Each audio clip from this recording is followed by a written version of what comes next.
इमरान खान का ये live interview आप देख रहे थे जिसमें उन्होंने साफ कहा कि मेरी जान को खतरा है, ये मेरा कत्ल भी करा सकते हैं क्योंकि ये जानते हैं मैं रुकने वाला नहीं हूं। साफ है इमरान खान बहुत डरे हुए हैं।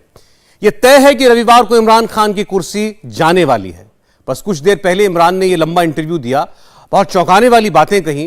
कोई उम्मीद नहीं करता कि इमरान खुलकर हिंदुस्तान की तारीफ करेंगे, इमरान नरेंद्र मोदी की तारीफ करेंगे। इमरान खान ने आज कबूल किया कि हिंदुस्तान के सामने पाकिस्तान की कोई हैसियत नहीं है। इमरान की जुबान पर मोदी का नाम, हिंदुस्तान का नाम बार बार क्यों आ रहा है? दुश्मन जब मीठी मीठी बातें करने लगे तो उसकी नीयत को समझना चाहिए। इमरान की असलियत क्या है, इस रिपोर्ट से आपको समझाते हैं।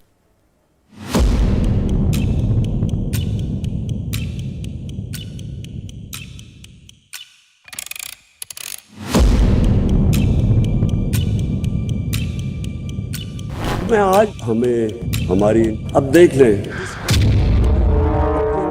मैं, मेरा, मुझे, इमरान खान ये, इमरान खान वो, इमरान खान ऐसा, इमरान खान वैसा, नियाजी खान मिमियाता दिखा। वीडियो ऑल ओवर वर्ल्ड सबके मोबाइल तक पहुंच गया। मैंने अपने बार तो मैं अपने मैं 88 बार मैं, 16 बार मुझे, 11 बार मेरा, 14 बार इमरान खान। 45 मिनट की बोरिंग स्पीच में पाकिस्तानी कप्तान अपना ही गुणगान करता रहा। कौन लेके जाता है ताकतवर। फिर जैसे ही दिन बदला, इमरान मिमियाना छोड़कर मोदी मोदी करने लगा, इंडिया इंडिया जपने लगा। कैमरे पर सब रिकॉर्ड हुआ, लाइव ब्रॉडकास्ट हुआ। वाह इंडिया वाह, कमाल कर दिया। इमरान ने भरी महफिल में कहा, पूरी बात आगे सुनाएंगे, पहले रिपीट मोड पर 3 बार सुनिए, गौर से सुनिए। और मैं यहां हिंदुस्तान को दाद दूंगा, और मैं यहां हिंदुस्तान को दाद दूंगा, और मैं यहां हिंदुस्तान को दाद दूंगा। ये वही इमरान हैं जो कल तक मोदी को भला बुरा कह रहे थे, मगर समय का चक्र देखिए, आज इंडिया की तारीफ करते नहीं थक रहे। हिंदुस्तान हमारा हमसाया हमारे साथ ही आजाद हुआ था। जरा उनकी फॉरेन पॉलिसी देख लें। सारी उन्होंने, जब सोवियत यूनियन और अमेरिका की कोल्ड वॉर चल रही थी, वो नॉन अलाइंड रहे, बात करते रहे, सोवियत यूनियन के बड़े करीब थे, लेकिन वो अमेरिकन भी उनसे बात करते थे। उन्होंने कहा हम नॉन अलाइंड हैं, हम ब्लॉक्स में नहीं हैं। हाँ, हमारी क्लोजेस्ट सोवियत यूनियन से है, लेकिन हम सबसे हैं। आप हिंदुस्तान की फॉरेन पॉलिसी की वजह से आप सिर्फ ये देख लें कि हिंदुस्तान के पासपोर्ट की क्या इज्जत और पाकिस्तान के पासपोर्ट की क्या इज्जत रही है। जब आप एक खुददार कौम होते हैं, लोग आपकी रिस्पेक्ट करते हैं। हमने क्या किया, कभी एक ब्लॉक में चले जाए, कभी किसी के साथ चले गए, इस तरह करके अच्छा जी पैसे मिल रहे हैं। वजह कुछ तस्वीरों में है। पहली तस्वीर पुतिन के राइट हैंड यानी रूसी विदेश मंत्री की है। वो दिल्ली पहुंचे तो मोदी से भी मिले, भारत के विदेश मंत्री से भी मिले। रूस से मैसेज आया, पुतिन ने मोदी को अपना रिगार्ड भेजा। रूस यूक्रेन युद्ध पर भारत के स्टैंड का स्वागत किया। बस फिर क्या था, जैसे ही इमरान ने ये तस्वीरें देखी, मोदी के लिए पुतिन का भेजा मैसेज पड़ा। हजारों की भीड़ के सामने वाह इंडिया वाह वाली लाइन लेंथ पकड़ ली। एक हफ्ते के भीतर दूसरी बार भारत की विदेश नीति की जमकर तारीफ की। कौम भी जब तक वो अपने आप को चैलेंजेस, और वो चैलेंज आता ही तब है जब आपकी इंडिपेंडेंट फॉरेन पॉलिसी हो, लेकिन रिस्पेक्ट तब आता है। और मैं यहां हिंदुस्तान को दाद दूंगा कि उनको जिस तरह की उन्होंने फॉरेन पॉलिसी रखी है, हमेशा उन्होंने उनकी फॉरेन पॉलिसी इंडिपेंडेंट रही है, अपने लोगों के लिए रही है, और वो बड़ा प्रोटेक्ट करते हैं अपनी इंडिपेंडेंट फॉरेन पॉलिसी। इमरान अचानक इतना इंडिया इंडिया क्यों करने लगे हैं? इस सवाल का जवाब तस्वीर नंबर 2 में है। ब्रिटेन की विदेश सचिव लिंज ट्रस इंडिया आती हैं, भारत के विदेश मंत्री के साथ मंच साझा करती हैं।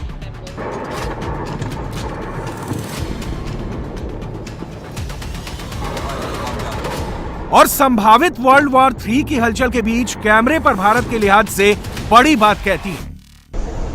India is a sovereign nation. I'm not going to tell India what to do. Islamabad में जैसे इन तस्वीरों का प्रसारण हुआ, इमरान तक जैसे ही ब्रिटेन की विदेश सचिव का बयान पहुंचा, उनकी बेचैनी बढ़ गई। इमरान के जले पर नमक छिड़कने का काम किया। कुछ घंटों पहले न्यूयॉर्क टाइम्स पर छपी इस तस्वीर में पुतिन, जिनपिंग पीछे पीछे, मोदी आगे आगे।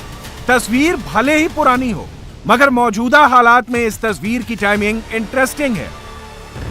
रूस यूक्रेन के बीच वर्ल्ड ऑर्डर बदलता दिख रहा है। एक खेमा अमेरिका और उसके सहयोगियों का है, दूसरा खेमा रूस, चीन और बाकियों का है। मगर इन सब के बीच इंडिया इकलौता ऐसा मुल्क है जो रूस के भी करीब है और पश्चिमी देशों को भी मोदी और इंडिया की विदेश नीति से कोई बैर नहीं है। इमरान की छटपटाहट की वजह भी यही है। बड़ा नाराज होके एक हमारे बड़े ताकतवर मुल्क कहा, जी आप रशिया क्यों चले गए? एक मुल्क को कह रहे हैं कि आपने रशिया का दौरा क्यों किया, और गुस्से हो गए हैं।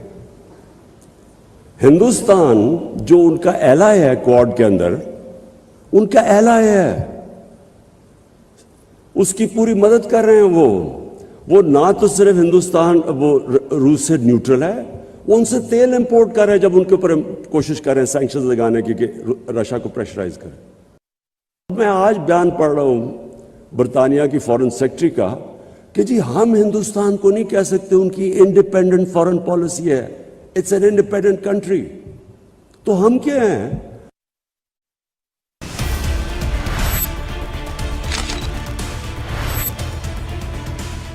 इमरान सीक्रेट दस्तावेज लाकर अपनी नाकामी का ठीकरा विदेशी ताकतों पर फोड़ देते हैं। प्राइम मिनिस्टर साहब, आपको इस साजिश का इल्म कब हुआ? अगस्त 2021 में या अक्टूबर में?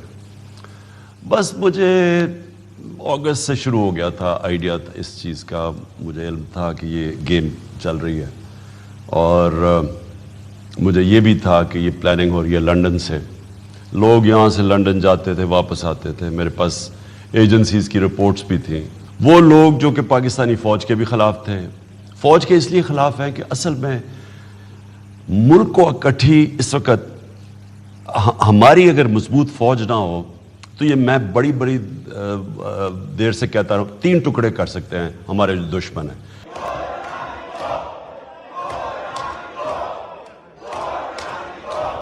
अमेरिका क्लास लगाता है, कहता है पाकिस्तान में चल रहे सियासी उठापटक से उसका कोई लेना देना नहीं है।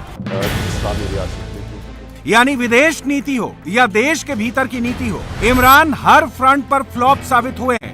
ऐसे में इमरान की उम्मीद की एक ही किरण नजर आ रही है और वो है नरेंद्र मोदी। इसकी एक और वजह है, अब तो रूस ने भी मान लिया है कि वो भारत ही है जो रूस वाली टेंशन खत्म कर सकता है, रूस और यूक्रेन के बीच मध्यस्थता कर सकता है। ये हेडलाइंस इस बात का सबूत है। इंटरनेशनल डिप्लोमेसी में मोदी बहुत बड़ा फैक्टर है। इमरान को पता है, इसीलिए एक हफ्ते से लगातार मोदी मोदी किए जा रहे हैं। अब तो पूरा पाकिस्तान भी कहने लगा है कि विदेश नीति के मामले में इंडिया ही ताकतवर है, पाकिस्तान की तो कोई हैसियत ही नहीं। अगर हम देखें फॉरेन पॉलिसीज भी हमारी इतनी स्ट्रांग नहीं है कि हम लोगों को यही नहीं पता कि हम लोगों ने किस टाइम पे किधर जाना है, किस टाइम पे हम लोगों ने किससे बात करनी है। अगर हम देखें तो अभी फ़िलहाल इंडिया इसलिए इंटरनेशनली इतना ज़्यादा मकबूल भी कह सकते हैं, पॉपुलर भी है। तो हम देखें तो इंडिया के टाइज बहुत स्ट्रॉन्ग है विद अदर कंट्रीज़, ठीक है, चाहे वो हमारा यूएन है, चाहे वो हमारे यूरोपियन कंट्रीज़ हैं। इंडिया के ties are very very very strong. अगर उन्होंने सेट की है एग्जाम्पल, तो इमरान खान को भी चाहिए कि वो जो उन्होंने जिस तरह से सेट की है उसके ऊपर थोड़ा सा काम करें। वो उनकी फॉरेन पॉलिसी क्यों अच्छी है? क्योंकि वो सबके साथ बना के रखते हैं। और हम भी अगर सबके साथ बना के रखेंगे, हमारी भी पॉलिसी अच्छी है, हम भी सबके साथ अमन के साथ रहेंगे, पीस के साथ रहेंगे, तो अच्छा रहेगा सबके। जी बिल्कुल, इसी तरह यहाँ इंडिया सबके साथ बना के रखती है, तो वो बिल्कुल सबके साथ जो है ना अच्छे ताल्लुकात भी बना रही है। पाकिस्तान के मुकाबले में इंडिया का जो पॉलिसी वाकई वो सही है, क्योंकि उन लोगों का लोग तो उसका जो पॉपुलेशन है, जो उसके लोग हैं, वो अमन महसूस कर रहा है। हमारा तो अमेरिका के साथ हेल्प करके भी फिर भी हम लोग नुकसान में हैं। पाकिस्तानी एक्चुअली अपनी हरकतों की वजह से सबसे पहले मशहूर हैं, इसलिए लोग उनको ज़्यादा अच्छी तरह ट्रीट नहीं करते। फॉरेन पॉलिसी में आप ये भी देख लो, उनके साथ यूक्रेन हो गया, यूए, जापान, सारे उनके साथ हैं, तो ऑटोमेटिकली सही जा रहे हैं, बड़े अच्छे। इंडिया तो राइट ट्रैक पर है, पाकिस्तान आउट ऑफ ट्रैक हो चुका है। इमरान इस वक्त टीवी पर ज्यादा दिख रहे हैं। पहले 45 मिनट की कॉमेडी की, फिर अगले ही दिन एक पाकिस्तानी चैनल को इंटरव्यू देने पहुंच गए और यहां भी वही घिसी पिटी स्क्रिप्ट पर डाली। साहब, आपने ये सारी चीज़ें जिक्र की और जो प्लान आपको नज़र आ रहा है, नवाज शरीफ को बाहर भेजने का आपको किसने कहा था? कौन से ममालिक थे जहां से आपको रिक्वेस्ट आई? और मुल्क के अंदर किसने आपको कहा कि नवाज शरीफ को जाने दें, फिर आप आराम से अगले 2-3 साल हुकूमत करेंगे, कोई डिस्टर्बेंस नहीं होगी? मुझे तो कोई फिक्र ही नहीं थी कि मैं अपनी हुकूमत की, वो जो मुझे जो धमकी दी गई, उन्होंने क्या कहा कि अगर इमरान खान ये वोट जीत जाता है, ये सुने जरा गौर से, अगर ये नो कॉन्फिडेंस की वोट इमरान सरवाइव कर जाता है तो मुल्क को बड़ी मुश्किलों का सामना करना पड़ेगा। और भी धमकियां कि इमरान खान को आइसोलेट कर देंगे, हम भी कर देंगे, यूरोपियंस भी कर देंगे। लेकिन अगर वो हार जाता है तो हम माफ कर देंगे पाकिस्तान को। इमरान एक डायलॉग मारते हैं, विरोधी अगले ही पल इमरान के बाउंसर पर जोरदार छक्का लगाते हैं। यह सिलसिला रविवार तक चलेगा। दोनों तरफ से टीजर लॉन्च हो चुके हैं। क्लाइमेक्स क्या होगा? पाकिस्तान में कितना भीषण घमासान होगा? बिलावल भुट्टो का बयान सुनकर अंदाजा लगा लीजिए। एक क्रिकेट का खिलाड़ी गेम तो हार चुका है,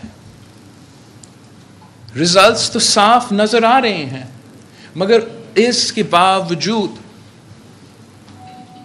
वो पिच पे लेटकर रो रहा है कि मैं हार नहीं मानूंगा। मगर ये एक मुल्क चलाना क्रिकेट का खेल नहीं है।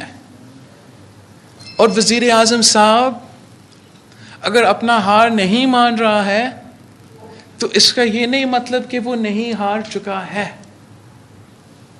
वो चाह रहा है कि एक झूठ की बुनियाद के अवाम को वर्गलाए। मैं हमेशा कहता हूं खान साहब को, इसलिए इसको झूठ कहना का बहुत आदत है, कि अगर झूठ कहना है तो उतना ही झूठ बोलो जो लोग सच मान सकते हैं। इसका ये झूठ का कोई पैर नहीं है।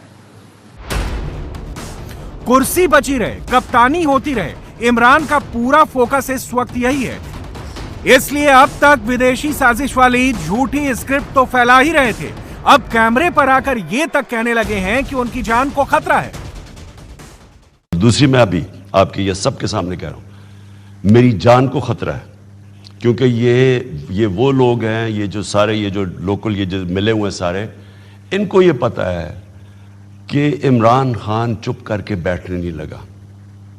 इनका अगर ख्याल है कि अगर ये पैसे दे के लोगों के ज़मीन खरीद के, आपने जो बात की कि 25 अरब रुपया, 15 अरब रुपया यही खर्च करके आपने खरीदना है लोगों को और गवर्नमेंट गिरा देनी है, तो इनका क्या ख्याल है कि मैं ये चुप करके ये तमाशा देखूंगा। तो इसलिए मैं ये आज सबके सामने कह रहा हूँ, मेरी जान को भी खतरा है। यानी इससे ज़्यादा एक नेशन को सिक्योरिटी थ्रेट क्या हो सकती है कि आप ओपनली धमकी दे रहे हैं रिजीम चेंज की। अगर आप रिजीम चेंज नहीं करेंगे तो आपके लिए कॉन्सिक्वेंसेस हैं। खौफ आता है कि कैसे हम इस सतह पे पहुंच गए कि इस तरह की धमकी आ सकती है। कि सोच सकता है कोई हिंदुस्तान में ऐसी धमकी देना? तो हम यानी इन्होंने हमें कितना गिरा दिया है कि उनकी जरूरत है ऐसा करने के लिए। और दूसरी चीज़ मैं आपको बताऊं, इनके तरीके भी बता देता हूं मैं। ये तो अब ये अगर जब ये किसी के पीछे पड़ते हैं, इनके साथ मिलकर आप ये पूरी कैरेक्टर असैसिनेशन कैंपेन करेंगे। मैं आपको भी बता रहा हूं, ये हमेशा करते हैं। एक जिसको भी इन्होंने गिराना चाहे उसके ऊपर हर किस्म की। इमरान फुल ऑन माइलेज ले रहे हैं, जबरदस्त माहौल बना रहे हैं, रविवार को वोटिंग से पहले इमोशनल कार्ड खेल रहे हैं। और ऐसा करते करते जनाब ने अपनी बेगम यानी बुशरा बेगम वाला कार्ड भी खेल दिया है। विरोधियों ने बुशरा बेगम पर जो कहा उसका रोना रोया है। चले मेरे ऊपर इन्हें क्या मिलेगा, क्योंकि किस तरह की कोई करप्शन। मेरी बीवी को पूरी तरह, यानी एक खातून जो कि घर से ही नहीं निकलती, उसके ऊपर पूरी कैंपेन चलाई हुई है। और फिर उनको मिलने वाली उनकी उसके ऊपर कैंपेन चलाई बेचारी उसकी असैसिनेशन क्या, कैरेक्टर असैसिनेशन क्या। आप देखेंगे ये हर किस्म की गलत किस्म की बातें करेंगे। और मेरे ऊपर खैर ये मुझे तो कौम 45 साल से जानती है, मेरी बीवी पे करेंगे, उसकी उनकी दोस्त फरा, उसके अगेंस्ट पूरी कैंपेन करेंगे। आपके सामने अभी आएगी। पाकिस्तान का कप्तान तो टीवी चैनल्स पर दिख ही रहा है। पिछले कुछ घंटों में इमरान के सारे कैबिनेट मिनिस्टर जी हुजूर करते दिख रहे हैं। सब कप्तान कप्तान कर रहे हैं। रविवार से पहले का माहौल कुछ यूं सेट कर रहे हैं। मैं पाकिस्तान के जिम्मेदारान से कहता हूं आगे बढ़ें और इस मुल्क में रोजों के बाद ना सही तो हज के बाद इलेक्शन का ऐलान करें ताकि लोग फैसला करें। और मैं इमरान खान के साथ चट्टान की तरह खड़ा हूं। इमरान खान बड़े दिल का आदमी है, मुसलमानों का ईमान होना चाहिए। जो रात कब्र में है वो बाहर नहीं है। डरना नहीं है और डरना नहीं है, लड़ना है इन शोरों के खिलाफ आखिरी बार तक। तमाम सियासी पार्टियां एक तरफ और अकेली तहरीके इंसाफ ने उनसे 1.5 गुना ज्यादा तहसीलें जीती हैं। यानी कौम जो है वो अपने दलेर लीडर के साथ खड़ी हो गई है। अब फैसला ये बड़ा नहीं है कि अदम एतमाद के अंदर वोट कितने पड़ेंगे, वो चीज छोटी हो गई है। अब असल चीज जो है, जो फैसला होने जा रहा है, वो फैसला ये होने जा रहा है कि क्या पाकिस्तान के मुस्तकबिल के फैसले पाकिस्तान के अवाम करेंगे या पाकिस्तान के मुस्तकबिल के फैसले चंद जमीर फरोश सियासतदान और उनके बैरूनी आका करेंगे। इंशाअल्लाह ताला अल्लाह की मदद से ये फतेह जो है ये पाकिस्तान की कौम की होगी। इमरान खान साहब जा रहे हैं या नहीं? अल्लाह पाक मेरे पाकिस्तान की सलामती रखे हमेशा। मैं रहूं ना रहूं, मेरा पाकिस्तान रहे। सर लेकिन हर कोई अपना दे रहा है तजिया, आखिर बता दे खान साहब जा रहे हैं या नहीं, जाना चाहिए या नहीं? मैं बताता हूं यार, तालीम अब क्या करूं, एक वोट से क्या करोगे? एक वोट से आपको सुनने वाले लाखों हैं, आपके फॉलोअर्स हैं, हो सकता है कि उनकी राय आपकी गुफ्तगू से बदल जाए। मैं बस आपको इतना ही कहूंगा यार, अपने गलियों मोहल्लों में, अपने घरों में ना परचम लगाया करो। जब ये परचम लगाओगे ना, अपनी छतों पे लगाया करो। पहले लगता था ना, तो आपके बच्चों में ना एक अपनाइयत पैदा होगी। अच्छा, जब वो अपनाइयत पैदा होगी तब आप सड़कों पे निकलोगे ना जोले, वो पैसों के बगैर वाले निकलोगे, तब आपका मुल्क आपको परचम से दिखाई देगा। मैं तो रिक्वेस्ट करता हूं फौज से, Pakistani chief of army staff जो बहुत मुहतरम है मेरे लिए, अजीम इंसान है और अजीम फौज के अजीम सिपह सलार है, मैं रिक्वेस्ट करता हूं कि आप ध्यान रखिएगा। आपके अलावा ध्यान वाले कम है, आपकी एजेंसी है तो ध्यान रखे हुए हैं। मैं सलाम पेश करता हूं।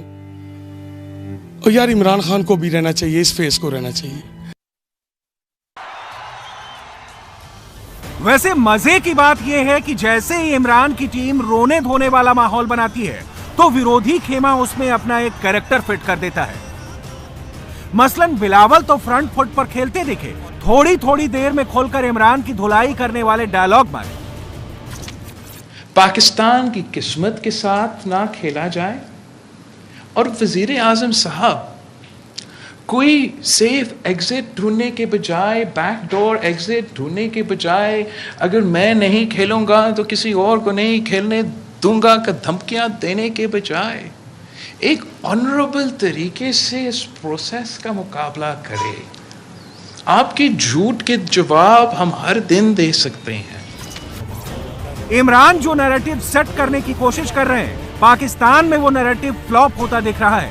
यकीन नहीं होता तो सबसे पहले आपको एक पाकिस्तानी पत्रकार की बात सुनाते हैं।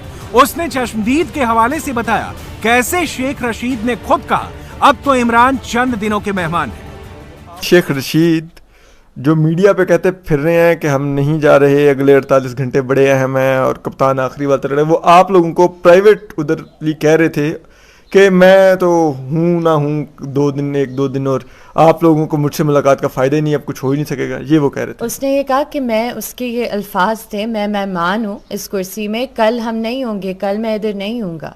यानी कि वो ओपनली मीटिंग में बता रहे थे कि अब वो मेहमान है और हुकूमत जा रही है, वो कल यहाँ पर नहीं होंगे। ये शेख रशीद, अब या तो शेख रशीद अब झूठ बोल रहे हैं या पहले झूठ बोल रहे थे। ये तो कंफर्म है कि इमरान इस्तीफा नहीं देंगे, मगर ये भी कंफर्म है कि विदाई होनी तय है। रही बात विदेशी साजिश की, तो वो सिर्फ एक जुमला है जिसका ना कोई सिर है ना पैर है। सब कुर्सी बचाने वाली प्लानिंग और प्लॉटिंग का हिस्सा है। इमरान खान की पवेलियन वापसी तकरीबन यकीनी है। भाई जब इमरान रियाज खान ट्वीट कर रहा है कि अदम एतमाद की तहरीक की कामयाबी के चांसेस 99% हैं, ये इमरान खान का मुंह बोला बेटा समझ लो, इमरान खान का छोटा भाई समझ लो, ये PRO टू इमरान खान समझ लो, कोई भी चीज। तो खान साहब क्या करेंगे?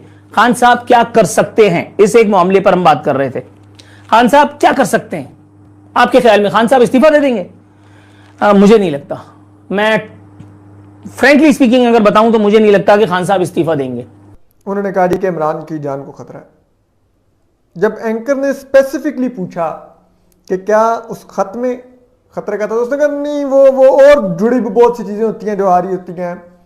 और फिर सबसे बढ़ के फैसल वाडा साहब जिस तरह से बोल रहे थे, वो उनका एक्सेंट जो था उसको ये भी बताता है कि वो उस वक्त किस हालत में थे। इमरान खान साहब के खिलाफ किस चीज की आलमी साजिश होगी? एक शख्स 5.8 से GDP ग्रोथ पाकिस्तान की 5.8 पे पहुंच चुकी थी, गिरा के -0.4 पे ले आया। ठीक है, उसने इकोनॉमी तबाह कर दी। डॉलर 180-82 रुपए पे पहुंचा दिया, 104 रुपए से उठा के। ठीक है, उस शख्स के खिलाफ क्यों आलमी साजिश होगी? इस वक्त पूरे पाकिस्तान में डिबेट का सिंगल टॉपिक यही है, इमरान रहेंगे या जाएंगे, बचेंगे या सियासी तौर पर मारे जाएंगे।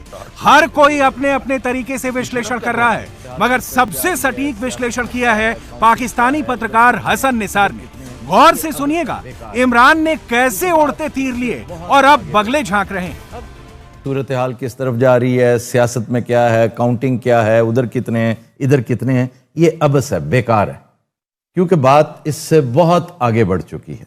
अब ये भी दुरुस्त है कि खान साहब एक नैरेटिव बिल्ड करने में कामयाब हो गए हैं। खान साहब के साथ हमदर्दियों का एक तूफान है जो उमड़ आया है।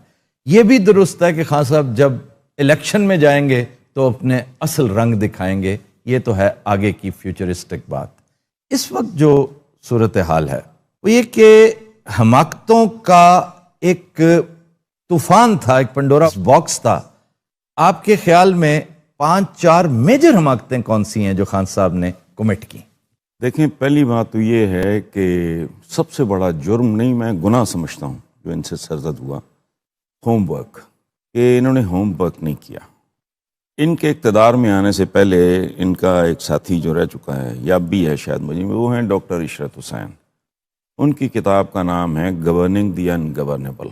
वो किताब पढ़ने के बाद मुझे अगर पूरा पाकिस्तान हार लेके मेरे घर के बाहर कि आप इक़्तिदार संभाल लो, रब्बुल इज़्ज़त की कसम, I swear upon my children and my honour, मैं धुतकार दूंगा उनको। एक ये, दूसरे ज़रूरत से ज़्यादा एतमाद, फिर उड़ते तीर और अपने पैरों पे कुल्हाड़ियाँ, उसके बाद लालच, दूसरी तरफ हवस, खौफ इख्तिसाब का कि अगर ये बंदा किसी भी वक्त कहीं को ब्रेक थ्रू की सिचुएशन होगी तो will be doomed for ever, हमेशा में। ये बेशुमार फैक्टर्स हैं, ये मैंने चंद गिनवाए हैं। सच तो यह है कि इमरान ने इस सियासी उठापटक के बीच विक्टिम कार्ड खेलने की कोशिश की, लेकिन पाकिस्तान के कप्तान का यह दांव उन्हीं पर उल्टा पड़ गया। तभी तो पूरा का पूरा पाकिस्तान नियाजी खान को पागल, झूठा, मक्कार, कायर, ना जाने क्या क्या कह रहा है। चीख चीख कर कैमरे पर वीडियो बन रहे हैं और हर मोबाइल तक पहुंच रहे हैं। आप करते ना पागलपन, झूठ, पागलपन, यानी मुझे समझ से बाहर है कि एक आदमी, यानी एक ताकत आपको नहीं, वो इंटरेस्टेड ही नहीं है, और आप बुला बुला के कि जी वो मेरी दुश्मन है, वो मेरी दुश्मन है। ये नहीं मानना कि गलती हो गई है, ये नहीं मानना कि ना तजुर्बेकारी थी, ये नहीं मानना कि टीम की सिलेक्शन में गलती हो गई थी, कुछ नहीं मानना। जिस आदमी ने कभी अपनी गलती ही ना माननी हो, वो ये मानने को तैयार नहीं कि होमवर्क नहीं था, वो ये मानने को तैयार नहीं है कि टीम उससे ठीक सेलेक्ट नहीं हुई, वो ये मानने को ही तैयार नहीं है कि डेवलपमेंट यानी वो बिल्कुल जीरो रहा, उसकी परफॉर्मेंस हर लिहाज से 0/0/0 है, वो ये मानने कोई एक चीज मानने को तैयार नहीं है। वो ये कह रहा है खालिस पाकिस्तानी में से रवैया, बाय द वे इस अकेले का नहीं है, हम सबका है, ये नहीं मानना कि गलती हो गई है। हाँ, दुनिया जहान और कायनात समेत सब पर साजिश का इल्जाम लगा देना है, ये नहीं कहना कि मुझसे गलती हुई है। तो जो शऊर ये मानने को तैयार नहीं है कि उससे कुछ गलती हुई है, वो आइंदा आपको उससे यानी क्या तवक्को है, वोट डाल के क्या यानी आप चाहते हैं? जो इस कदर दीदा दलेरी से झूठ बोल रहा है, जिसका मीडिया साल इस कदर दीदा दलेरी से झूठ फैला रहा है, उस आदमी से अब बेहतरी की क्या उम्मीद बाकी रह गई है? इमरान ने अपने टेन्योर में ना तो अपनी कौम के लिए कोई वर्क किया, और जब सियासी विरोधी दाना पानी लेकर टूटे तो उससे बचने का भी होमवर्क कंप्लीट नहीं किया। अब जब तैयारी ही नहीं होगी तो एग्जाम में फेल भी होंगे। इमरान के साथ यही हो रहा है। रिजल्ट अगले कुछ घंटों में पब्लिक हो रहा है। इस वक्त की बड़ी खबर, मुख्यमंत्री योगी आदित्यनाथ आज अयोध्या दौरे पर थे, जहां उन्होंने अयोध्या के साधु संतों और लोगों को कई खुशखबरियां दी। अब अयोध्या के मठ, मंदिरों, धर्मशालाओं पर टैक्स नहीं लगेगा। अयोध्या में धर्मशालाओं, मठों, मंदिरों और धर्मस्थलों को कोई कमर्शियल टैक्स नहीं देना होगा। अयोध्या के आम लोगों के लिए भी योगी सरकार ने बड़ी राहत का ऐलान किया। अब रामनवमी मेले के दौरान अष्टमी और नवमी के दिन कोई वीआईपी अयोध्या नहीं आएगा। पहले रामनवमी के दिन बहुत सारे वीआईपी अयोध्या आते थे, जिससे मेले के दौरान काफी भीड़ हो जाती थी। लेकिन योगी आदित्यनाथ ने ऐलान किया कि अष्टमी और नवमी को सिर्फ आम श्रद्धालुओं को रामलला के दर्शन करने की इजाजत मिलेगी। पाकिस्तान में इमरान खान ने आज मोदी किया। हिंदुस्तान में प्रधानमंत्री मोदी ने क्या किया? अब से थोड़ी देर पहले मोदी और रूस के विदेश मंत्री के बीच मीटिंग हुई, जिसकी फोटोज मॉस्को से जारी की गई हैं। इस मीटिंग से पहले मोदी ने एक और बड़ी स्पेशल मीटिंग की। प्रधानमंत्री ने 1000 से ज्यादा बच्चों को बुलाया और 120 मिनट तक उनके सवालों को जवाब दिए। एग्जाम्स की टेंशन से लेकर एजुकेशन पॉलिसी तक, पेरेंट्स के प्रेशर और ऑनलाइन क्लासेस से लेकर मोबाइल गेम्स की एडिक्शन तक, मोदी हर जगह नजर रखते हैं। कुछ एक्सक्लूसिव बातें प्रधानमंत्री ने आज पहली बार बताई।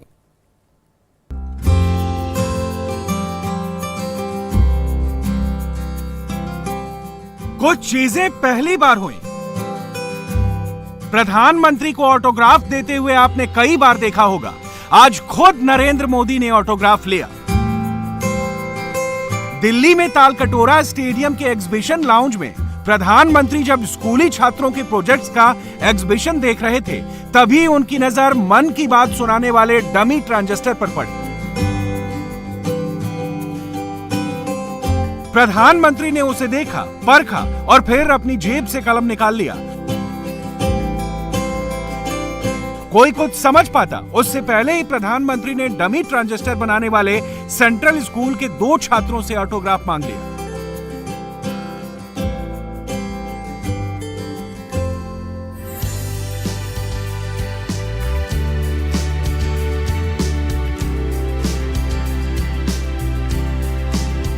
प्रधानमंत्री आज स्ट्रेस बस्टर टीजर के रोल में आए। ये अच्छी बात है, खुशी से शुरू हो रहा है।